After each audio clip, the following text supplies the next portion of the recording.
John chapter 6. Jesus feeds the 5,000. Sometime after this, Jesus crossed to the far shore of the Sea of Galilee, that is, the Sea of Tiberias. And a great crowd of people followed him because they saw the signs he had performed by healing the sick. Then Jesus went up on the mountainside and sat down with his disciples.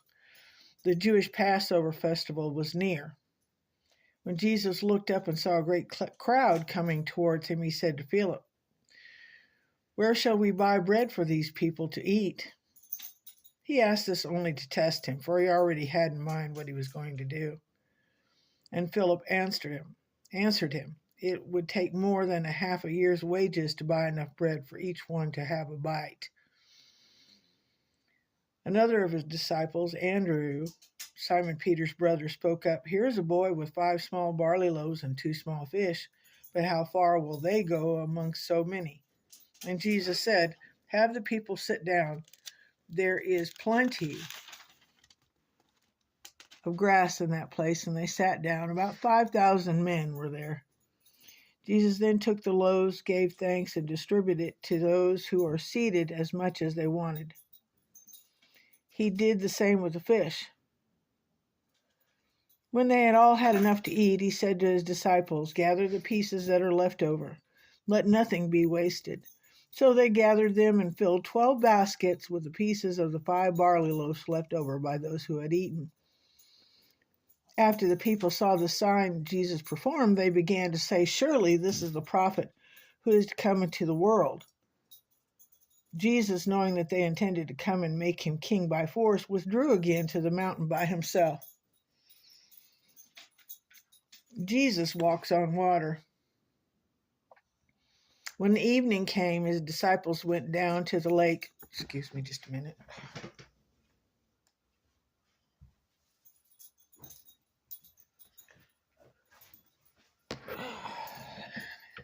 Sorry. Where they got into the boat and set off across the lake for Capernaum. By now it was dark, and Jesus had not yet joined them. A strong wind was blowing, and the waters grew rough. And when they had rowed about 3 or 4 miles, they saw Jesus approaching the boat, walking on the water, and they were frightened. But he said to them, "It is I, don't be afraid." And they were willing to take him into the boat, and immediately the boat reached the shore where they were heading. The next day, the crowd who had stayed on the opposite shore of the lake realized that only one boat had been there and that Jesus had not entered it with the disciples, but they had gone away alone. Then some boats from Tiberias landed near the place where the people had eaten the bread after the Lord had given thanks. Once the crowd realized that neither Jesus nor his disciples were there, they got into the boats and went to Capernaum in search of Jesus.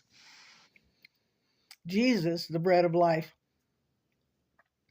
When they found him on the other side of the lake, they asked him, "Rabbi, when did you get here?" Jesus answered, "Very truly, I tell you, you are looking for me not because you saw the signs I performed, but because you ate the loaves and had your fill.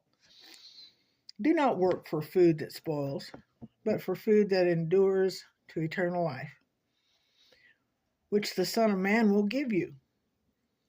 For on him God the Father has placed his seal of approval." Then they asked him, What must we do to do the works God requires?" Jesus answered, "The work of God is this, to believe in the one he has sent." So they asked him, "What sign then will you give that we may see it and believe you? What will you do?" "Our ancestors ate the manna in the wilderness, as it is written, He gave them bread from heaven to eat." Jesus said to them, "Verily I tell you, it is not Moses who has given you the bread put from heaven, but it is my Father who gives you the true bread from heaven. For the bread of God is the bread that comes down from heaven and gives life to the world." "Sir," they said, "always give us this bread." Then Jesus declared, "I am the bread of life. Whoever comes to me will never go hungry, and whoever believes in me will never be thirsty. But as I told you, you have seen me, and still you do not believe. All those the Father gives me will come to me, and whoever comes to me I will never drive away. I'm going to reemphasize this. All those the Father gives me will come to me, and whoever comes to me I will never drive away. For I have come down from heaven not to do my will, but to do the will of him who sent me. And this is the will of him who sent me, that I shall lose none of all those he has given me. Emphasis, that I shall lose none of all those he has given me, but raise them up at the last day. But raise them up at the last day. Emphasis. For my Father's will is that everyone who looks to the Son and believes in him shall have eternal life, and I will raise them up at the last day. At this, the Jews there began to grumble about him because he said, I am the bread that came down from heaven. They said, is this not Jesus, the son of Joseph, whose father and mother we know? How can he now say, I came down from heaven? Stop grumbling amongst yourself, Jesus answered. No one can come to me unless the Father who sent me draws them. And I will raise them up at the last day. And it is written in the prophets, they will be taught by God. Everyone who has heard the Father has learned from him comes to me. No one has seen the Father except the one who is from God. Only he has seen the Father. And very truly, I tell you, the one who believes has eternal life. I am the bread of life. Your ancestors ate the manna in the wilderness, yet they died. But here's the bread that comes down from heaven, which anyone may eat and not die. I am the living bread that came down from heaven. Whoever eats this bread will live forever. Emphasis. I am the living bread that came down from heaven. Whoever eats this bread will live forever. This bread is my flesh, which I give for the life of the world. This bread is my flesh, which I give for the life of the world. Then the Jews began to argue sharply among themselves, how can this man give us his flesh to eat? Jesus said to him, verily I tell you, unless you eat the flesh of the Son of Man and drink his blood, you have no life in you.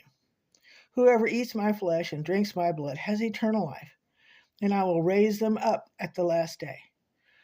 For my flesh is real food, and my blood is real drink. Whoever eats my flesh and drinks my blood remains in me, and I in them.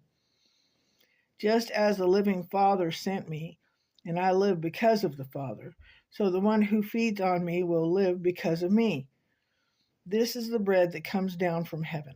Your ancestors ate manna and died, but whoever feeds on this bread will live forever. And he said this while teaching in the synagogue in Capernaum. Many disciples deserted Jesus. On hearing it, many of the disciples said, this is a hard teaching. Who can accept it? Aware that his disciples were grumbling about this, Jesus said to him, does this offend you? Then what if you see the Son of Man ascend to where he was before? The Spirit gives life. The flesh counts for nothing. The words I have spoken to you, they are full of the Spirit and life. Yet there are some of you who do not believe. For Jesus had known from the beginning which of them did not believe and who would betray him. And he went to say, this is why I told you that no one can come to me unless the Father has enabled them. From this time, many of his disciples turned back and no longer followed him. You do not want to leave too, do you? Jesus asked the 12. Simon Peter answered, Lord, to whom shall we go? You have the words of eternal life, and we have come to believe and know that you are the Holy One of God. Then Jesus replied, have I not chosen you the 12? Yet one of you is the devil. Parentheses. He meant Judas, the son of Simon Iscariot, who, though one of the 12, was to later betray him.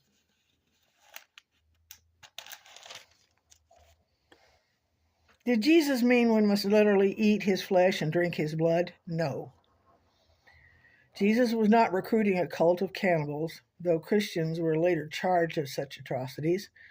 This is an overstatement, which Jesus often used to communicate a particular truth, and in this case, he was making the point that intellectual belief in him is not enough. He called the people to go further than that, to base their entire lives, their very survival, on Him and His words. To eat and drink, Jesus is to depend on Him for every aspect of our lives.